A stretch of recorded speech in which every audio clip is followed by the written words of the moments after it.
بسم الله الرحمن الرحيم الحمد لله رب العالمين والصلاة والسلام على رسوله الأمين على آله وصحبه أجمعين أما بعد പ്രിയ മുഅ്മിനീങ്ങളെ അസ്സലാമു അലൈക്കും വറഹ്മത്തുള്ളാഹി വബറകാതുഹു. എല്ലാവർക്കും സുഖം സന്തോഷം എന്ന് കരുതുന്നു. അല്ലാഹു സുബ്ഹാനഹു വ തആല സുഖത്തിലും സന്തോഷത്തിലും നാം ഏവരെയും ആക്കി തീർക്കട്ടെ. അവന്റെ ജന്നാത്തുൽ ഫിർദൗസിൽ നാം ഏവരെയും ഒരുമിച്ച് കൂട്ടുകയും ചെയ്യട്ടെ. ആമീൻ യാ റബ്ബൽ ആലമീൻ. ഇന്നത്തെ വീഡിയോ 187 ഇതില് നമ്മൾ കഴിഞ്ഞ വീഡിയോയിൽ ബുറൂജ് സൂറത്തിൽ നിന്നുള്ള 8 ആയത്തുകൾ എടുത്തിട്ടുണ്ട്. ഇന്ന് മുതൽ 9ാമത്തെ ആയത്തുകളാണ് എടുക്കുന്നത്. 9 മുതൽക്കുള്ള ആയത്തുകളാണ് എടുക്കുന്നത്. അതിന് മുമ്പായിട്ടൊരു കാര്യം പറയാനുള്ളത്, റമദാൻ അടുത്തു പോയല്ലോ. നാളും കഴിഞ്ഞ് മറ്റന്നാൾ 18-ാം തീയതി മിക്കവാറും റമദാനായിരിക്കും. അപ്പോൾ ഈ റമദാനിക്ക് നോമ്പിനെ സംബന്ധിച്ചുള്ള വീഡിയോകൾ ചെയ്യേണ്ടതാണ്. അത് മുമ്പേ ചെയ്തതുകൊണ്ട് കഴിഞ്ഞ വർഷത്തെ നോമ്പിന് വീഡിയോകൾ ചെയ്തിട്ടുണ്ട്. ആ വീഡിയോ ഇപ്പോഴും നമുക്ക് അത് യൂട്യൂബിൽ നോക്കിയാൽ കാണാം. ഇപ്പോൾ എല്ലാ വീഡിയോകളും കാണാൻ വേണ്ടി നിങ്ങൾ സബ്സ്ക്രൈബ് ചെയ്തിട്ടുണ്ടെങ്കിൽ അങ്ങനെ, അല്ലെങ്കിൽ സെർച്ച് നെയിം തരാം, എ ഇബ്രാഹിം മുസ്ലിയാർ കരിക്കാട് എന്നടിച്ചാൽ ഈ വീഡിയോകളെല്ലാം കിട്ടും. എ ഇബ്രാഹിം മുസ്ലിയാർ കരിക്കാട് എന്നടിക്കുക, അല്ലെങ്കിൽ ഖുർആൻ സ്റ്റഡി സെൻറ്റർ കരിക്കാട് എന്ന് അങ്ങനെ അടിച്ചാലും എല്ലാ വീഡിയോകളും ലഭ്യമാവും. അതിൽ നിന്ന് 31 മുതൽക്കുള്ള വീഡിയോ എടുത്താൽ കർമ്മശാസ്ത്രപരമായ കാര്യങ്ങളാണ്. നോമ്പ്, സുന്നത്ത് നോമ്പ്, പിന്നെ നോമ്പിൻ്റെ ശ്രേഷ്ഠതകൾ, ഇങ്ങനൊക്കെ കാര്യങ്ങൾ പറഞ്ഞിട്ടുണ്ട്. അതോടൊപ്പം തന്നെ നമസ്കാരം, സുന്നത്ത് നമസ്കാരങ്ങൾ, അംഗശുദ്ധി വരുത്തുന്ന ഉളൂവിനെ സംബന്ധിച്ചും എല്ലാം പറഞ്ഞിട്ടുണ്ട്. അപ്പോൾ അത് 31 മുതൽ 50 വരെയുള്ള വീഡിയോകൾ, അതിൽ 1-2 വീഡിയോകൾ, ആയത്തുകൾ നമ്മൾ ഖുർആൻ തന്നെ ഇപ്പോൾ സാധാരണ പറയുന്ന പോലെ ഖുർആൻ ക്ലാസ്സിനും ഉപയോഗിച്ചിട്ടുണ്ട്. ഏതായാലും 50 വരെയുള്ള വീഡിയോകൾ സെർച്ച് ചെയ്താൽ നിങ്ങൾക്ക് നോമ്പിനെ സംബന്ധിച്ചെല്ലാം അത് തംബ്നെയിലിൽ കൊടുത്തിട്ടുണ്ട്. നോമ്പ്, നമസ്കാരം എന്നൊക്കെ. അപ്പോൾ വേർതിരിച്ച് എടുക്കാൻ എളുപ്പമാണ്. അതുകൊണ്ട് ആ ബാക്കിലേക്ക് പോയിട്ട് ഇങ്ങനെ ഒന്ന് search name A Ibrahim Musliyar Karikkad എന്ന് അടിച്ചാൽ എല്ലാ വീഡിയോകളും വരും. അതിൽ വീഡിയോ നമ്പർ 31 മുതൽ 50 വരെയുള്ള വീഡിയോകൾ നോക്കിയെടുക്കുക. അപ്പോൾ നോമ്പിനെ സംബന്ധിച്ചുള്ള എല്ലാ വിശദ വിവരങ്ങളും അതിൽ പറഞ്ഞിട്ടുണ്ട്. അതുകൊണ്ട് വേറെ വീഡിയോ ചെയ്യുന്നില്ല എന്നർത്ഥം. അള്ളാഹു നാം എവിടെയും എല്ലാ കാര്യങ്ങളും അള്ളാഹു സദുദ്ദേശങ്ങളെല്ലാം നിറവേറ്റി തരട്ടെ എന്ന് പ്രാർത്ഥിക്കുന്നു. ഇനി നമ്മൾ ഇന്നത്തെ ക്ലാസ്സിലേക്ക് കടക്കുകയാണ്. 9ാമത്തെ ആയത്താണ് ഇന്നെടുക്കുന്നത്. കഴിഞ്ഞ വീഡിയോയിൽ നമ്മൾ 8ാമത്തെ ആയത്തിൽ പറഞ്ഞത് വമാ നഖമു മിൻഹും ഇല്ലാ അൻ യുമിനു ബില്ലാഹിൽ അസീസിൽ ഹമീദ്. അവര് യാതൊരു തെറ്റും ചെയ്തിട്ടില്ല, അള്ളാഹുവിനെ കൊണ്ട് വിശ്വസിച്ചു എന്നതല്ലാതെ വേറൊരു തെറ്റും അവർ ചെയ്തിട്ടില്ല. ആര്? ആ മോമിനുകളായ സ്ത്രീ പുരുഷന്മാര്. അവരെയാണ് ഹന്തക്ക് ഉണ്ടാക്കിയിട്ട്, അതായത് കിടങ്ങ് നിർമ്മിച്ചിട്ട് അതില് അഗ്നികുണ്ഡം തയ്യാർ ചെയ്തുകൊണ്ട് ഈ അഗ്നികുണ്ഡത്തിലേക്ക് തള്ളിയിടുകയാണ് അവർ ചെയ്തിരുന്നത്. രാജാവും പ്രജകളും, ആ പ്രജകളൊക്കെ മുസ്ലിം ആയതുകൊണ്ടാണ് ഇങ്ങനൊരു സ്ഥിതിവിശേഷം വന്നത്. രാജാവിന് ഏകദേശം കുറെ ആളുകളൊക്കെ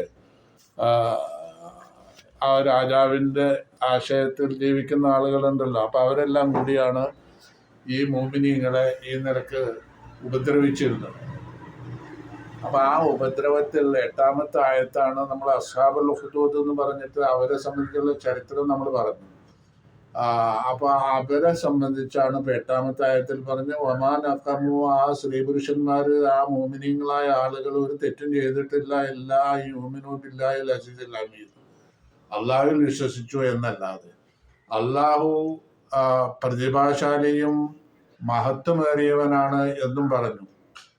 ബില്ലാഹിൽ അസീസിൽ ഹമീദ്. ഇനി പറയുന്നത് 9-ാമത്തെ ആയത്തിൽ പിന്നെ എങ്ങനെയുള്ള അല്ലാഹു അല്ലദീ ലഹു മുൽക്കു സമാവാതി വൽ അർളി വല്ലാഹു അലാ കുല്ലി ഷൈഇൻ ഷഹീദ്.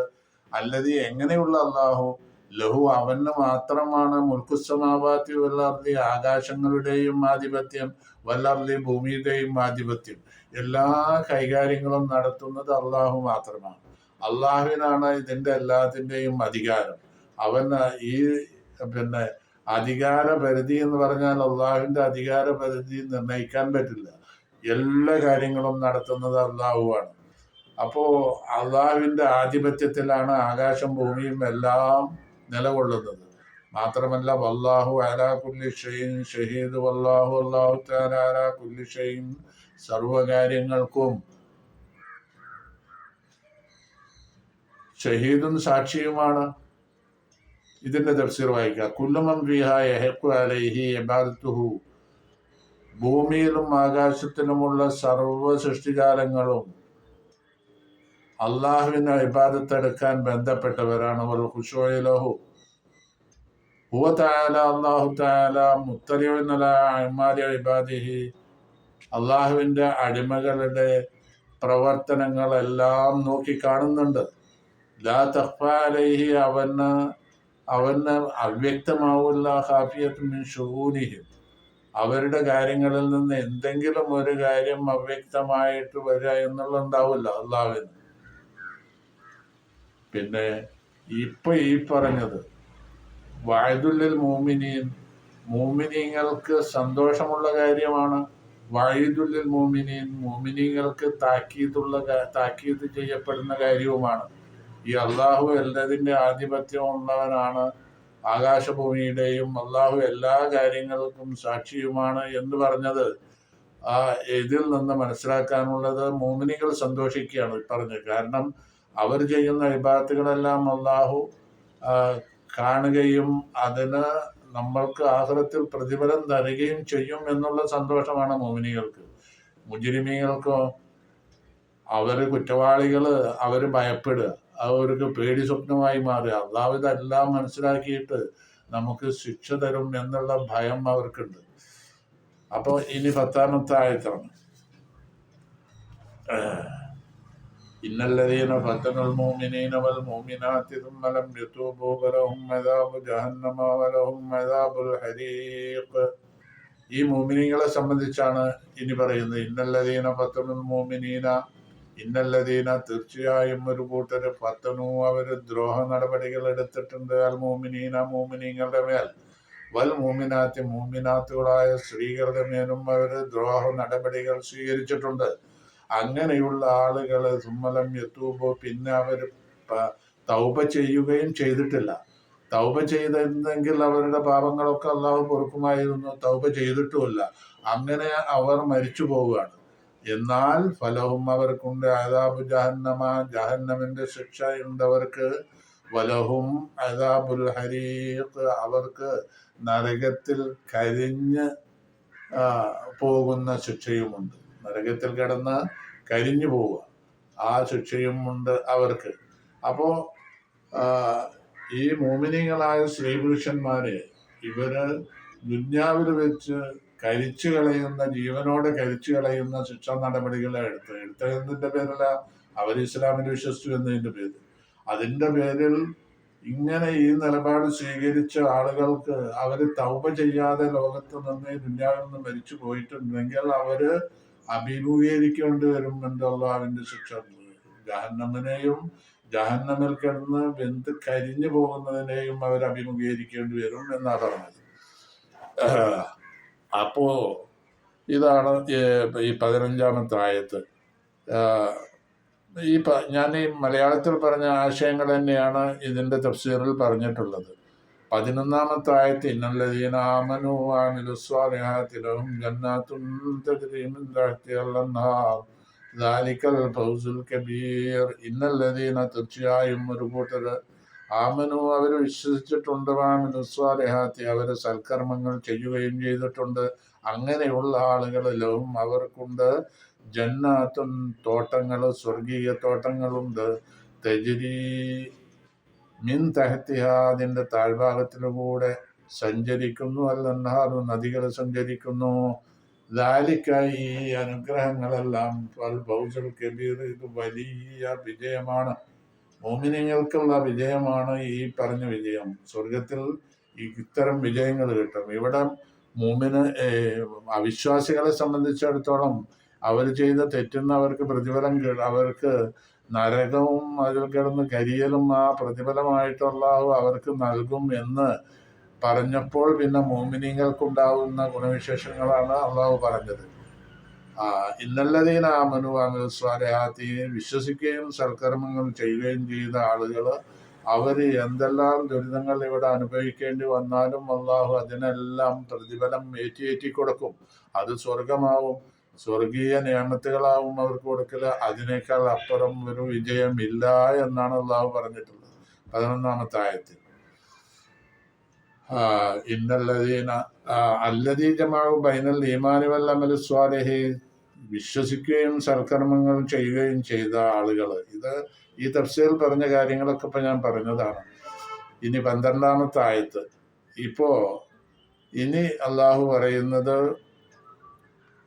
അള്ളാഹുവിൻ്റെ പ്രതികാര നടപടിയാണ്. ഇത്തരം ഈ തെറ്റുകളൊക്കെ ചെയ്ത ആളുകൾക്ക് ഉള്ള പ്രതികാര നടപടിയാണ്. സുമ്മ അഖ്ബറ തആല, അല്ലാഹു തആല പറഞ്ഞു, അൻഇന്തിഖാമിഹി ശദീദ്, അവൻ്റെ കഠിനമായ പ്രതികാര നടപടികൾ, മിൻ അഅദാഇ റുസുലിഹി, അവൻ്റെ പ്രവാചകന്മാർക്കുള്ള ശത്രുക്കളോട്, പ്രവാചകന്മാരോട് ശത്രുത വെച്ച് ജീവിച്ച ആളുകളുണ്ടല്ലോ, ശത്രുക്കൾ, അവരോട്, ഔലിയാഇഹി, അവൻ്റെ ഔലിയാക്കന്മാരോടും ശത്രുത വെച്ച ആളുകൾക്ക്, അവരോട് അള്ളാഹുവിൻ്റെ പ്രതികാര നടപടിയെ സംബന്ധിച്ചാണ് അള്ളാഹു ഇനി പറയുന്നത്. 12-ാമത്തെ ആയത്ത്. ഇന്ന ബത്ശ റബ്ബിക ലശദീദ്, തീർച്ചയായും അള്ളാഹുവിൻ്റെ പിടുത്തം, അള്ളാഹുവിൻ്റെ ഇന്ന ബത്ശ റബ്ബിക, താങ്കളുടെ രക്ഷിതാവിൻ്റെ പിടുത്തം. പിടിക്കുന്നത് എന്തിനാ? ശിക്ഷിക്കാൻ വേണ്ടിയിട്ടാണ്. ആ ശിക്ഷിക്കുക എന്നുള്ളത് ലശദീദ്, അത് അതികഠിനമായ പിടുത്തമാണ്. ആ പിടുത്തത്തെ സംബന്ധിച്ച് പിന്നെ വളരെയധികം പേടിക്കണം. ഇന്ന ഇന്തിഖാമല്ലാഹി വാഖുദഹു, അള്ളാഹുവിൻ്റെ പ്രതികാര നടപടിയും അതിന് അവൻ്റെ പിടുത്തവും അത് കഠോരമായതാണ്, വളരെയധികം ദുരിതപൂർണമാണ്.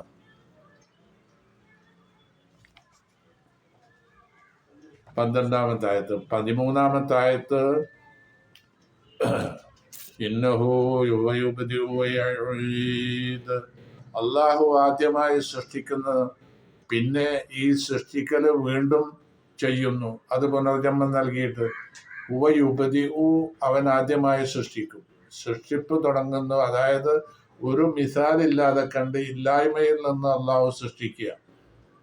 അങ്ങനെ സൃഷ്ടിച്ച് പിന്നെ അവർ മരിച്ചു പോയാൽ വീണ്ടും അവർക്ക് ഹയാത്ത് കൊടുക്കുക, ആ പുനർജന്മം നൽകുക. അപ്പോൾ യുബദിഉ വയുഈദ്, രണ്ട് കാര്യം അവിടെ നടക്കുന്നുണ്ട്. യുബദിഉ എന്ന് പറഞ്ഞാൽ ഇല്ലായ്മയിൽ നിന്ന് സൃഷ്ടിച്ച്, അങ്ങനെ സൃഷ്ടിച്ച് ആ ജനങ്ങൾ അല്ലെങ്കിൽ സൃഷ്ടികൾ മരണപ്പെട്ട് കഴിഞ്ഞാൽ അവർക്ക് പുനർജന്മം കൊടുക്കലാണ് യുഈദു എന്ന് പറഞ്ഞതിൻ്റെ ഉദ്ദേശം. അപ്പോൾ പുനർജന്മം കൊടുത്ത് ആ മഹ്ശറയിൽ അവരെ വിചാരണയ്ക്ക് എടുക്കുന്നത് അങ്ങനെയുള്ള സന്ദർഭത്തിലാണ്. പിന്നെ 14-ാമത്തെ ആയത്ത്. വഹുവൽ ഗഫൂറുൽ വദൂദ്, അള്ളാഹു പൊറുക്കുന്നവനാണ്, ഏറെ പൊറുക്കുന്നവനും, അൽ വദൂദ്, അങ്ങേയറ്റം സ്നേഹിക്കുന്നവനുമാണ്. അള്ളാഹു അവൻ്റെ മോമിനികളായ സജ്ജനങ്ങളെ വളരെയധികം സ്നേഹിക്കുന്നവനാണ്, അവർക്കെല്ലാം പുറത്തു കൊടുക്കുന്നതാണ്.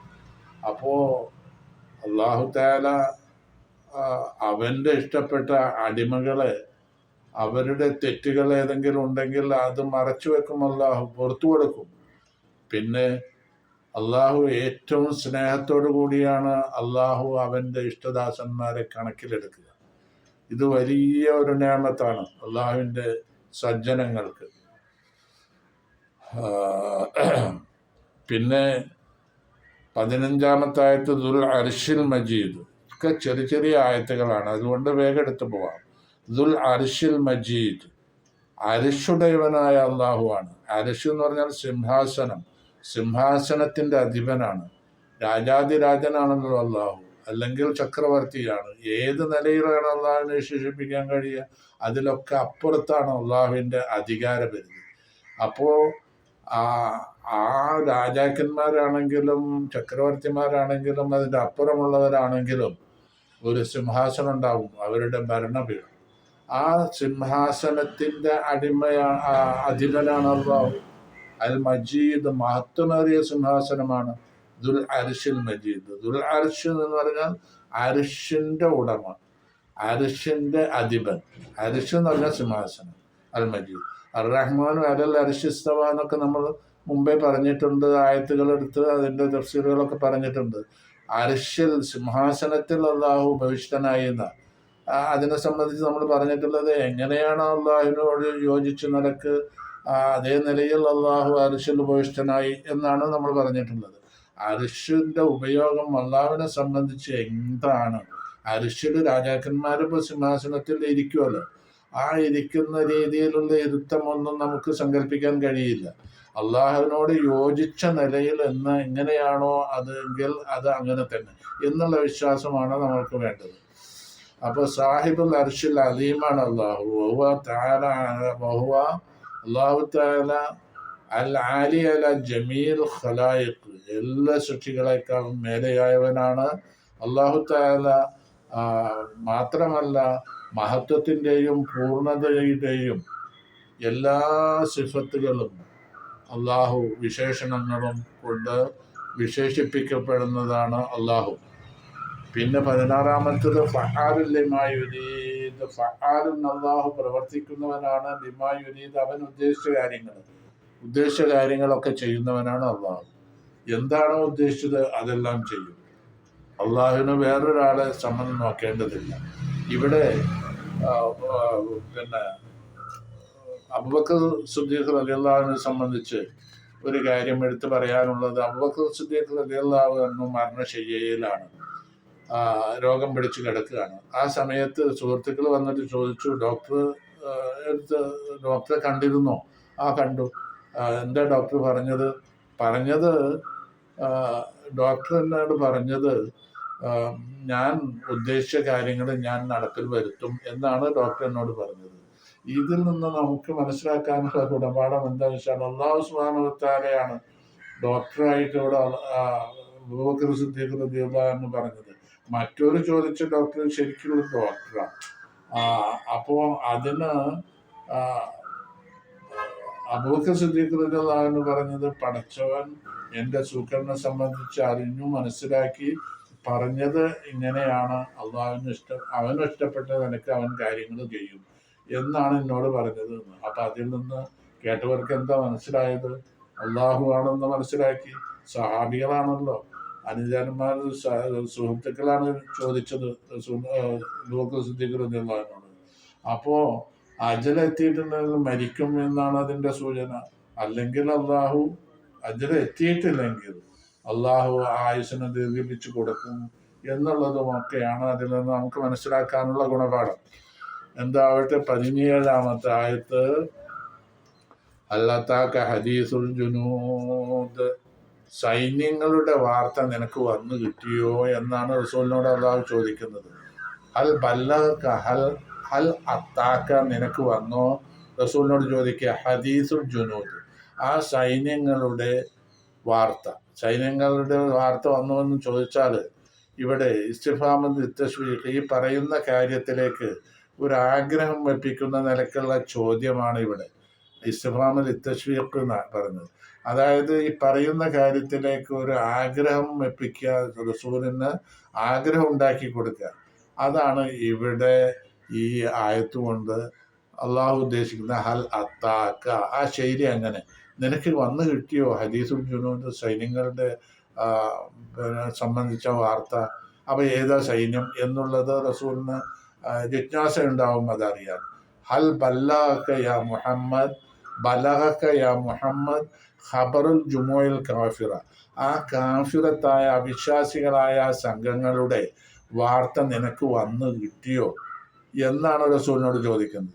അല്ലദീ തജന്നദു ലി ഹർബി റുസുലി വൽ അംബിയ, പ്രവാചകന്മാരോട് യുദ്ധത്തിന് ഒരുങ്ങിയ സൈന്യം ആണ് ഈ വിശ്വാസികളായ ഈ സംഘം. അവരാണ് ഇവിടെ ഉദ്ദേശിക്കുന്നത്. അവരിൽ ഇറങ്ങിയ മിനൽ ബഅസ് അദാബുകൾ, അവരിൽ ഇറങ്ങിയ ശിക്ഷകള് ആ സംബന്ധിച്ചുള്ള വാർത്ത നിനക്ക് വന്നോ? എന്നാണ് അള്ളാഹു ചോദിക്കുന്നത്. ഒമാ അൻസലല്ലാഹു അലൈഹിം മിനൽ നിഖ്മത്തി വൽ അദാബ്. അള്ളാഹുവിന്റെ പ്രതികാര നടപടിയും ശിക്ഷയും അവർക്ക് വന്നത് ഇതിനെ സംബന്ധിച്ചുള്ള വാർത്ത നിനക്ക് വന്നു കിട്ടിയോ എന്നാണ് റസൂലിനോട് ചോദിക്കുന്നത്. അതാരാ? അപ്പൊ ഒരു ആഗ്രഹം വെപ്പിക്കുകയാണ് റസൂലിന്, ആരാണ് ഇത് എന്നുള്ളത് അറിയാനുള്ള ജിജ്ഞാസയും ഉണ്ടായ റസൂലിന്. ആ ജിജ്ഞാസ അനുസരിച്ച് അള്ളാഹു തആല അതിന് മറുപടി പറയാണ്. ആരാണ് ആ സൈന്യം? ഫിർഔന വ സമൂദ് 18-ാമത്തെ ആയത്തിൽ പറയാം. അഥവാ ഫിർഔനും സമൂദും എന്ന് പറഞ്ഞാൽ ഫിർഔൻ വലിയ റബ്ബുക്കുമുൽ അഅ്ല എന്നൊക്കെ പറഞ്ഞ വ്യക്തിയാണല്ലോ. ഞാനാണ് പഠിച്ചവൻ എന്ന് പറഞ്ഞ് ജനങ്ങളൊക്കെ ആ വിശ്വാസത്തിൽ അടിയുറച്ച് അതിൽ വിശ്വസിപ്പിച്ച് നീങ്ങിയിരുന്ന ആളായിരുന്നല്ലോ ഫിർഔൻ. അപ്പോ സമൂദ് എന്ന് പറഞ്ഞത് സാലിഹ് നബിയുടെ ജനങ്ങളായിരുന്നു.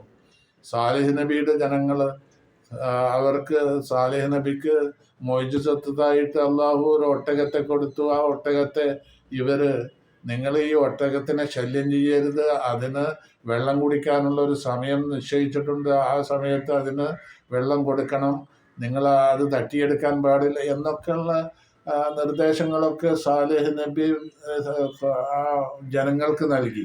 ഈ സമൂദ് എന്ന് പറയുന്ന ഈ ജനങ്ങള്, ആ വിഭാഗം ജനങ്ങള് സാലിഹ് നബിനെ ധിക്കരിച്ചു. വലിയ ധിക്കാരമാണ് പ്രവർത്തിച്ചത്. ഫിർഔൻ പിന്നെ മൂസ നബിയുടെ എഗെയിൻസ്റ്റ് ആയിരുന്നല്ലോ ഫിർഔൻ. അയാള് വലിയ ചക്രവർത്തിയും രാജാവും ഒക്കെ ആയിരുന്നു. അപ്പോ ഈ രണ്ട് കൂട്ടരും സാലിഹ് നബിനെയും മൂസ നബിനെയും ധിക്കരിച്ച് ജീവിച്ച ആളുകളായിരുന്നു. അവർക്ക് എത്തിയ അദാബുകൾ ചെറിയ അദാബെന്നല്ല, അവർ ചെയ്ത തെറ്റിനനുസരിച്ച് അവർക്ക് ശിക്ഷ വന്നെത്തി. ഈ സമൂദ് വിഭാഗം ജനങ്ങള് സാലിഹ് നബിയുടെ ഒട്ടകമായ ആ മൊയ്ജിസത്തിന്, ഒട്ടകത്തെ ദ്രോഹിക്കരുത് എന്ന് പറഞ്ഞതിന് അതിനെ ദ്രോഹിക്കുകയാണ് ചെയ്തത്. അവരറുത്ത് ഭക്ഷിക്കുകയാണ് ചെയ്തത്. അപ്പോ ഇങ്ങനൊക്കെ ചെയ്തവരാണ് ഈ സൈന്യങ്ങൾ എന്ന് പറഞ്ഞത്. അവരുടെ വാർത്ത വന്നോ എന്നാണ് അള്ളാഹു ചോദിച്ചത്. അവർക്ക് ശിക്ഷ ഇറങ്ങിയിട്ടുണ്ട്, ആ ശിക്ഷകളെ പറ്റിയുള്ള വാർത്ത വന്നോ എന്ന്. ഇതൊക്കെ പറയുന്നത് എന്തിനാ? ഇത് ഖുറൈശികളെ ബോധവൽക്കരിക്കാൻ വേണ്ടിയാണ്. ഖുറൈശികൾ വല്ലാതെ റസൂലിനെ അധിക്ഷേപിക്കുകയും വഹി ഇറങ്ങിക്കഴിഞ്ഞാൽ അതവരോട് പറഞ്ഞാൽ അതിനെ ഇവർ എന്തെങ്കിലുമൊക്കെ പറഞ്ഞിട്ട് ഒഴിവാവുന്ന ഇതാണ് ഈ വഹി. ഈ ഇറങ്ങുന്നതൊന്നും ഇത് അള്ളാഹുവിൻ്റെ പക്കൽ നിന്നുള്ളതല്ല, ഖുർആനല്ല, ഇത് കെട്ടുകഥകളാണ് എന്നൊക്കെ പറഞ്ഞിട്ട് ധിക്കരിക്കുകയാണ്, കളവാക്കുകയാണല്ലോ. പ്രവാചകനെ കളവാക്കുക, ഖുർആനെ കളവാക്കുക, ഇങ്ങനെയുള്ള ഒരു നിലപാട്. അപ്പോൾ ആ നിലപാട് ഇവർക്ക് മുന്നറിയിപ്പ് കൊടുക്കുകയാണ് അള്ളാഹു ഇങ്ങനെയുള്ള കാര്യങ്ങളൊക്കെ പറഞ്ഞിട്ട്. ഈ ഫിർഔനും സമൂദൊക്കെ കാലങ്ങൾ വളരെ മുമ്പ് കഴിഞ്ഞു പോയവരാണല്ലോ. അവരുടെ കാര്യങ്ങളൊക്കെ ഇപ്പം എടുത്തു പറഞ്ഞിട്ട് ഖുറൈശികളെ പേടിപ്പിക്കുകയാണ്. പക്ഷേ അവർ പേടിപ്പിക്കണില്ല, അവർ പേടിക്കണമില്ല, അവരുടെ മാറ്റങ്ങൾ വരണമില്ല, അവരുടെ സത്യനിഷേധത്തിൽ നിന്ന് ഒരു മാറ്റം വരുന്നില്ല. അതാണ് 19-ാമത്തെ ആയത്തിൽ പറയുന്നത്. ബലില്ലദീന കഫറു. പക്ഷേ കാഫിറുകൾ എന്ന് പറഞ്ഞാൽ കാഫിറുകൾ അവിശ്വസിച്ച ആളുകളുണ്ടല്ലോ ഖുറൈശികളിൽപ്പെട്ട ഈ ആളുകൾ ഫീ തക്ദീബ്, അവരിപ്പോഴും നിലകൊള്ളുന്നത് ഈ തള്ളിപ്പറയുന്നതിലും കളവാക്കുന്നതിലുമാണ്. റസൂലിനെ തള്ളിപ്പറയുക, ഖുർആനെ തള്ളിപ്പറയുക, അതിനെല്ലാം കളവാക്കുക, ഇത് തന്നെ. ഇതിന്റെ തഫ്സീറിൽ പറയുന്നതെല്ലാം ന്യായത്തബിർ ഖുറൈശ്. ഖുറൈശികൾ കാര്യമായി പരിഗണിച്ചില്ല. ബിമാ ഹല്ല, ഇറങ്ങിയ കാര്യങ്ങളെ കൊണ്ട്, ബി ഉലായിക്കൽ കഫറത്തിൽ മുക്കദ്ദിബീൻ. ആ നേരത്തെ പറഞ്ഞ ഹല്ലത്താക്ക ഹദീസുൽ ജുനൂദ് എന്ന് പറഞ്ഞ ആ ആളുകളുണ്ടല്ലോ, ഫിർഔനും സമൂദും ഒക്കെ, അവർക്ക് ഇറങ്ങിയ ശിക്ഷയെ കൊണ്ട് ആ ശിക്ഷയെ സംബന്ധിച്ചിടത്തോളം അതൊന്നും വിവരം ബോധവൽക്കരിക്കുവാൻ പര്യാപ്തമായില്ല. അവര് ഇന്നും ആ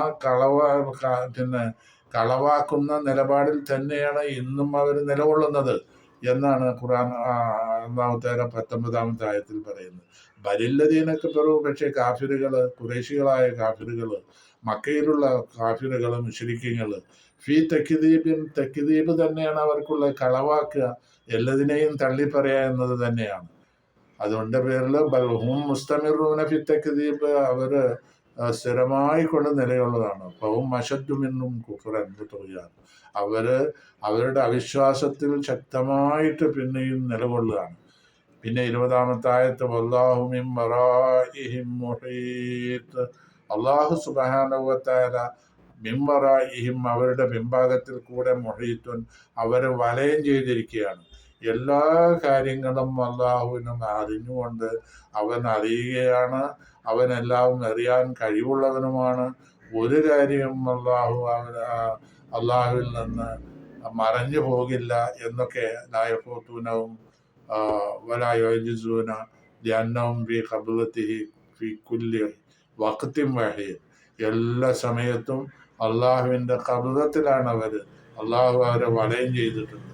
അപ്പോൾ ഒരു നിലക്കും അവർ അറിയാതെ പോവുകയില്ല. പിന്നെ ബൽഹുവ ഖുർആനും മജീദ്, ഇവർ കെട്ടുകഥയൊന്നല്ല, ഇത് ഖുർആനാണ്, അള്ളാഹു ഇറക്കി കൊടുക്കുന്ന ഖുർആനാണ്. ബൽ എന്നല്ല, ഹുവ, ഇത് ഖുർആനും, ഇത് ഖുർആനാണ്, മജീദുൻ, മഹത്വമേറിയ ഖുർആനാണ്. ബൽ ഹാദല്ലദീ യുകദ്ദിബൂന ബിഹി, ഇവർ കളവാക്കുന്ന ഈ കിതാബുണ്ടല്ലോ, അത് കിതാബുൻ അലീമുൻ ശരീഫുൻ, ഇത് മാന്യമായ മഹത്വമേറിയ ഗ്രന്ഥമാണ്. ഇതിൻ്റെ ഷറഫ് പറയാനില്ല, അത്രയും വലിയ ഷറഫിലുള്ളതാണ്. ഇത് എല്ലാ സമാവിയായ കിതാബുകളെക്കാളും മേലെയുള്ള കിതാബാണ് ഖുർആൻ ഷരീഫ്. അതിൻ്റെ ഇജാസും മറ്റുള്ള കാര്യങ്ങളും വെച്ചു നോക്കുമ്പോൾ ഇത് മനുഷ്യനിർമ്മിതമാണെന്ന് ഒരിക്കലും പറയാൻ പറ്റാത്ത വിധം ഉള്ള ഖുർആനാണ്. ഇത് 22 ആയത്തിൽ പറയുന്ന ഫീ ലൗഹിൻ മഹ്ഫൂദ്, ഈ ഖുർആൻ ഫീ ലൗഹിൻ, ഒരു ഫലകത്തിലാണ്, മഹ്ഫൂദ്, സംരക്ഷിക്കപ്പെട്ട ഇത് എന്ന് പറഞ്ഞാൽ ആകാശത്തിൽ ലൗഹുൽ മഹ്ഫൂദിൽ സൂക്ഷിച്ച ഖുർആനാണ്. ലൗഹുൽ മഹ്ഫൂദ് എന്ന് പറഞ്ഞാൽ ഇതിൽ തെറ്റുവരില്ല, അതിൽ തഹരീഫും തബ്ദീലും വരില്ല. ഇവിടെ തഹരീഫും തബ്ദീലും വരുത്തിയ ആളുകളുണ്ടല്ലോ, ഇഞ്ചീലും തൗറാത്തും ഇതൊക്കെ മാറ്റിമറിച്ച ആളുകളാണ് ഈ ജീവിച്ചിരുന്ന ആളുകൾ. മുൻകാലത്തുള്ള മൂസ നബിയുടെ കാലത്തും ഈസാ നബിയുടെ കാലത്തുമുള്ള ആളുകളൊക്കെ ഖുർആനിനെയും തൗറാത്തിനെയും ഇഞ്ചീലിനെയും തൗറാത്തിനെയും അവർ മാറ്റിമറിച്ചു. അതൊന്നും, അങ്ങനെയുള്ള മാറ്റിമറിക്കലൊന്നും സംഭവിക്കാത്ത ഖുർആനാണ്. അത് ഖിയാമത്തും വരെ അതേ നിലക്ക് നിലനിൽക്കും.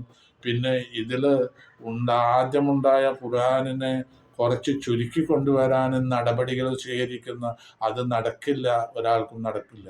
അങ്ങനെ ഒരു നടപടി സ്വീകരിക്കാനോ കൂടുതലാക്കാനോ കുറക്കാനോ സാധിക്കാതെ അങ്ങനെ എന്നും എന്നും സംരക്ഷിക്കപ്പെട്ട ഖുർആനാണ്. ഇന്നാ നഹ്നു നസ്സൽനാ അദ്ദിക്റ വ ഇന്നാ നഹ്നു ലഹാഫിളൂൻ, നമ്മളാണ് ഖുർആനെ അവതരിപ്പിച്ചത്, അതിന് അന്ത്യദിനം വരേക്കും നമ്മൾ സംരക്ഷിക്കുമെന്ന് അള്ളാഹു തന്നെ പറഞ്ഞിട്ടുണ്ട്. അപ്പോൾ അത് അങ്ങനെ തന്നെ നിലകൊള്ളും. അപ്പോൾ 22 ആയത്തുകളും കഴിഞ്ഞു. ഈ വീഡിയോ എല്ലാവരും സബ്സ്ക്രൈബ് ചെയ്യുകയും ഷെയർ ചെയ്യുകയും വേണം എന്ന കാര്യം ഒന്ന് പ്രത്യേകം ഓർമ്മിപ്പിക്കുന്നു. സബ്സ്ക്രിപ്ഷൻ ഇപ്പോൾ കാണാനില്ല, അത് ഇപ്പോൾ അതിൽ സ്റ്റക്കായി നിൽക്കുന്നത് ഇപ്പോൾ കുറേ ദിവസങ്ങളായി. അതുകൊണ്ട് എല്ലാവരും ഈ വീഡിയോ കാണുന്നവർ സബ്സ്ക്രൈബ് ചെയ്യാത്തവരുണ്ടെങ്കിൽ സബ്സ്ക്രൈബ് ചെയ്യണം എന്ന് വിനീതമായി അഭ്യർത്ഥിക്കുന്നു. അസ്സലാമു അലൈക്കും വറഹ്മത്തുള്ളാഹി വബറകാതുഹു.